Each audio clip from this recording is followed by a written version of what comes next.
Fever, number 22, Caitlin Clark. She's got one of the hottest selling jerseys in sports, y'all. According to Fanatics, led by the one and only Michael Rubin, Clark's Indiana Fever jersey is apparently sold out in all sizes. The Indiana Fever have shared some astonishing figures about their brand's expansion since Caitlin Clark joined the team this season. First time for a rookie to get a triple-double in franchise history.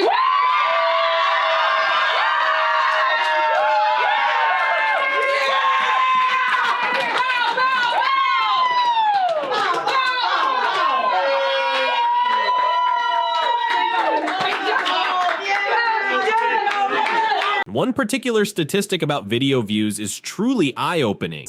But in addition to the jersey sales, Clark now has an 8-year, $28 million deal with Nike that will include her own signature shoe. The deal is the richest sponsorship contract for a women's basketball player. She deserves it. She deserves it. Now let me say something to all the ladies out there. Somebody coming along and elevating the sport shine ultimately benefits you. Go out there, compete with her, try to bust her up if you want to, and all of that stuff. Just don't hate on the acclaim that she's getting. They have surpassed the NFL, the powerhouse that usually dominates in all areas. I must say, the Indiana Fever deserves some recognition for actively promoting Caitlin Clark for Rookie of the Year. Apparently, all the accolades that Caitlin Clark is receiving is because she's white, and the jealous players who are attacking her are really the real victims here. I just love that she tries to stay grounded, and she says she doesn't, what did she say? She doesn't have a social, she doesn't look at her social, and I get it. I don't either, and I think it's so important to just to continue to do what she's doing, and no matter what other people do, then if people are negative, it's because they can't do what you do. Which is well-deserved. It was surprising to see that despite all the Fever's posts, there was a noticeable absence of content featuring Clark. I was just trying to get out of there and didn't see her and kind of collided pretty good. And then we kind of just both fell over. Kind of scary, could have caused a pretty serious injury to me and knocked the wind out of me, but luckily my teammates kind of picked me up and got me off the court. And their AD already came and apologized to me, so I really appreciate that. And you know, that's just what comes with the territory. If it were up to me, nearly everything would highlight her, yet this data has emerged. The Fever revealed impressive statistics regarding fan engagement this season. So remind me again how Angel Ree and Aja Wilson are the ones making a difference? You might remember this scene from Monday's Elite Eight postgame in Albany. We had it live here on CBS 2 and Fox 28. That girl getting her shoes signed by Caitlin, and that's the appropriate reaction. On Saturday, I was like, there's no way I get her autograph. She's such a big deal. There's going to be people lined up down there. Like, it's insane. But on Monday, I was like determined. I was saying before the game, I'm going to get this autograph. It's going to happen. And everybody's like, I hope you do. I got down there and I was wearing Nike Blazers. Not at all. The Fever are gearing up for the second half of the WNBA season after the All-Star and Olympic break. This year, they have significantly elevated fan engagement throughout the league. The Fever currently lead in attendance for both home and away games, with over 186,000 fans attending home games since the season began in May, marking the highest total in the franchise's history. You came last night. Yeah. You're a Mystics fan. Yeah. But I see the Indiana shirt, so what are we doing here? I like Caitlin Clark more. And a staggering 265% increase from last year. 4 home games have set new single-game records for merchandise sales at the Gainbridge Fieldhouse team store, which has seen a remarkable jump of over 1,000% in net sales. The Fever rank first in the league for social media engagement, video views, new followers, and total followers. I feel like I was just that little girl. Like, I grew up around the game. I was those little girls. I was always begging my dad to take me to basketball games, college basketball games.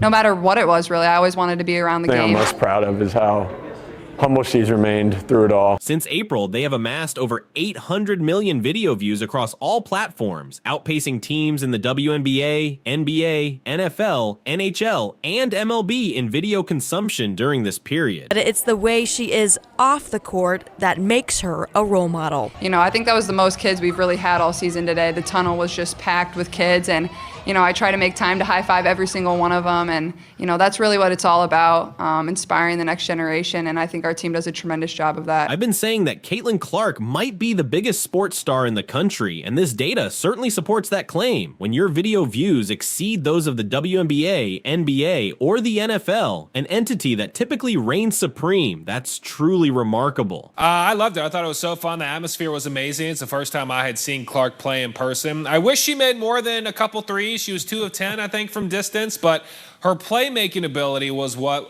really impressed me. What was it, 12 assists, 9 rebounds, just one shy of the first ever career triple-double for a rookie in the WNBA. The fans were excited. I just love the excitement and the positivity that continues to build. The Fever are at the top of the WNBA with 38 national TV games this season, and they've already set network viewership records for 10 of their broadcasts on platforms like ESPN, ION, CBS, and NBA TV. In fact, one of their games became the most watched WNBA matchup in 23 years. But the fans were excited to see her. We got a competitive game to the final ticks, which is what fans really wanted. Yeah. Those 800 million video views are truly astounding. But seriously, how can anyone claim that others in the league are responsible for this growth? It's just absurd. The stats clearly show that attendance and ratings don't support that narrative. Plus, the actual revenue from fans willing to pay extra to see Caitlin Clark is significant and speaks volumes. Caitlin Clark has also shared her thoughts about potentially joining Angel Reese in the new women's basketball league, Unrivaled. This league aims to give WNBA players the opportunity to earn enough during the offseason so they won't have to play overseas. Unrivaled will feature 30 players in a 3x3 format with 6 teams, all based in Miami. Some well-known players, including Reese, Kelsey Plum, and Jewel Lloyd, will participate, and they've even secured an NIL deal with Paige Buchers from UConn. While Clark hasn't ruled out playing in the league, she emphasized her current focus. Honestly, I'm just focused on this right now. One thing at a time, can't always just be moving on to the next. My focus is right here, she said.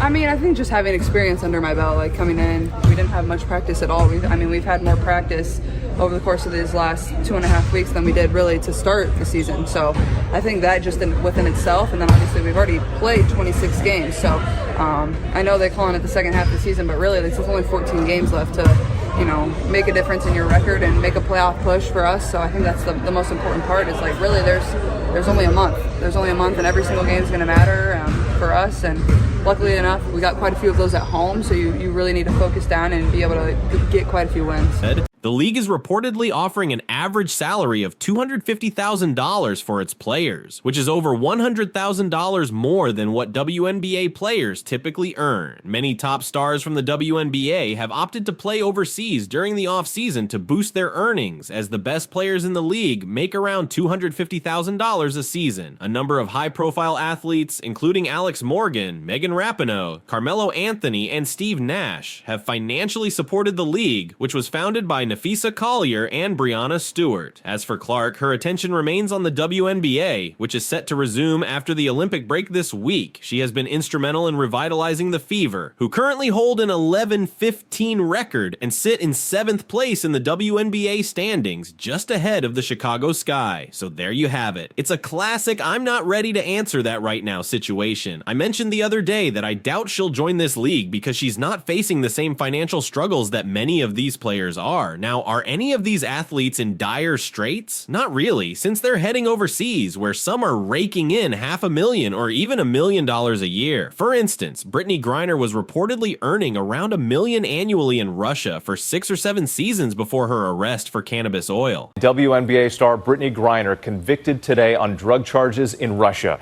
A judge sentencing her to 9 years in a penal colony. Griner, detained in Russia for more than 5 months, found guilty of intentionally smuggling vape cartridges of hashish oil into the country. She addressed the judge before the verdict was announced, holding a photo of her team in Russia, telling the judge she, quote, made an honest mistake. President Biden calling her sentence unacceptable, and the administration is again urging Russia to accept its prisoner proposal. I found it hard to feel sympathy for her because she had been there long enough to know the rules. What's intriguing is how many players will choose this new league over the lucrative offers they can still get overseas.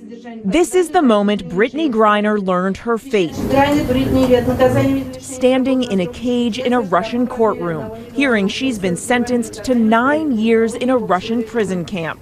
Earlier, Griner emotional, saying she takes responsibility for illegally bringing vape cartridges containing cannabis oil into the country back in February, but stressing it was an accident. I made an honest mistake, and I hope that in your ruling that it doesn't end my life here. Griner choking up as she then apologized to her family and teammates in Russia and back in the U.S. I want to also apologize to my parents, my siblings, my Phoenix Mercury organization back at home, the amazing women of the WNBA, and my amazing spouse. During the trial, her lawyers argued there was no criminal intent, but the judge rejected that. Sure, they might be offering $250,000, but if a country like China or Germany throws out a $750,000 deal, I think most would go for the higher paycheck. Then there's Paige Buchers, who's touted as the next big star entering the league. I personally doubt she'll make a significant impact, but much will depend on her performance in the NCAA tournament next year. The fact that she's already part of the league through an NIL deal is interesting. If they want this league to thrive, they need to get Caitlin Clark involved because based on the data, it seems like viewership will be lacking without her. To put things in perspective, Las Vegas Aces games are pulling in about 500,000 viewers, while the Indiana Fever are attracting around 2 million. More than 20,000 fans at T-Mobile Arena on Tuesday. Most of them were Iowa Hawkeye or Indiana Fever fans. Whoa, whoa, whoa. You came from Canada to Saskatchewan, Canada. That's a long walk. We drove 23 hours. Whoa, hold on a second. 2C, I'm going to guess. Let me guess. Caitlin Clark. And let's not even get started on the Chicago Sky. They're not drawing much attention either. It's just the way it is. When it comes to video views, the Fever are outpacing the NFL, which is impressive. And content related to Caitlin Clark gets 5 to 10 times more views than anything NFL related. I'm not sure what that says, but the interest is clearly there. Honestly, I think work really hard, have dreams, chase them, but also like there's going to be moments that are really hard and there's going to be moments that are great. That's what every single person goes through in their life, whether you want to be a professional athlete, whatever you want to do, there's going to be moments of hardship and then a lot of amazing moments, but that's what makes the moments of really great time, like that's what makes it so amazing. So I think don't let anybody tell you can't do something. You can achieve whatever you want in life. I think especially for young girls, like have confidence. I think that's something a lot of young girls struggle with is confidence, and lucky enough, I have parents that instilled confidence in me. I grew up playing basketball with the boys. Let's talk about our second story today. The introduction of 3-on-3 basketball in the Olympics has sparked debate among fans, especially given the United States' current low ranking in the sport. Despite its potential for excitement, many top players are hesitant to participate. The U.S. team features notable players like Canyon Barry, Dylan Travis, Kareem Maddox, and the standout Jimmer Fredette, who is recognized as the world's top 3-on-3 player. Fredette's career has been marked by highs and lows. He gained fame in college but struggled in the NBA before finding success overseas, notably averaging 40 points per game in China. As the 3-on-3 format evolves, the U.S. faces challenges in assembling a competitive team. Current NBA players are ineligible due to FIBA regulations, as participation in sanctioned events is required for Olympic qualification. This restriction, coupled with the overlap of the 3-on-3 season and the NBA season, limits player options.